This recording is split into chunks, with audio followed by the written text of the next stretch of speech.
A Câmara de Vereadores lotada na última segunda-feira chamou atenção para duas localidades de Caxias do Sul, Altos de Galópolis e Morro Alto. Para entender o que realmente está acontecendo por lá, fomos ouvir dos próprios moradores qual é a história do lugar e quais são suas reivindicações. A história do loteamento Altos de Galópolis é bem complexa. Para resumir a história, é mais ou menos assim. Em 2001, um projeto de reassentamento do governo do estado, chamado Altos da Serra, trouxe para cá 16 famílias vindas de uma área indígena de Ibiraiaras. Dessas 16 famílias, hoje já são 430 morando aqui, num total de cerca de 1.600 moradores. E ainda existem mais ou menos 400 famílias que têm propriedade aqui, que têm área, mas não podem construir devido a uma decisão judicial.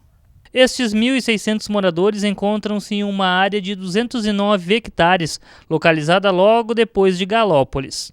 O presidente da Associação de Moradores do Altos de Galópolis é Sandro Dalmagro. Ele explica que a principal luta da AMOB é pela regularização. Nós começamos um trabalho aqui em 2015, logo depois das eleições da presidência do bairro. Estamos à frente da diretoria do bairro, representando a comunidade, todos os anseios, a necessidade dessa comunidade. Frente a uma das grandes dificuldades que nós temos hoje, que é a busca efetiva da regularização fundiária desta área de Altos de Galópolis. Mas vamos ouvir dos moradores a história do lugar desde o início. Lourdes e Edenir foram os primeiros a chegar. São agricultores e estão há 16 anos aqui.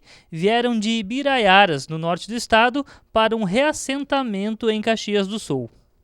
Um belo dia os índios entraram na nossa terra, né? E daí começou tumulto. E daí fiquemos, nem recordo quantos anos lá, vivendo junto com os índios. Vivendo junto com os índios e sempre naquela, né? Até que daí o estado resolveu pinchar nós aqui. Jandir, mais conhecido por Nico, também está no Altos de Galópolis há 16 anos e também saiu da área indígena de Ibiraiaras. Porque lá era uma área indígena, né? Então, por interesse público, né?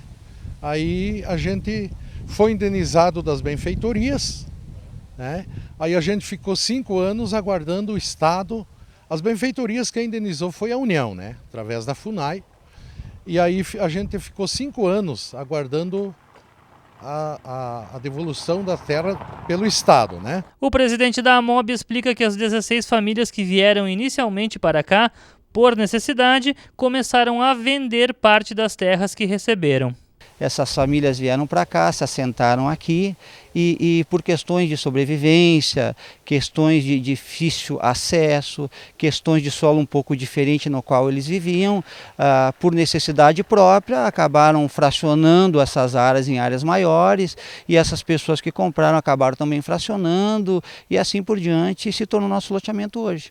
Jandir afirma que as famílias não sabiam que era proibido vender parte dessas terras e que a necessidade fez com que vendessem. Ele alega também que, por serem terras diferentes das que possuíam em Ibiraiaras, tiveram dificuldades para se adaptar.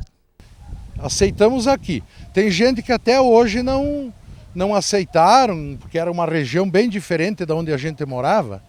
Era terras planas de máquina, né? Que a gente lá era acostumado em região de batata, cebola, alho, tudo que era cultura.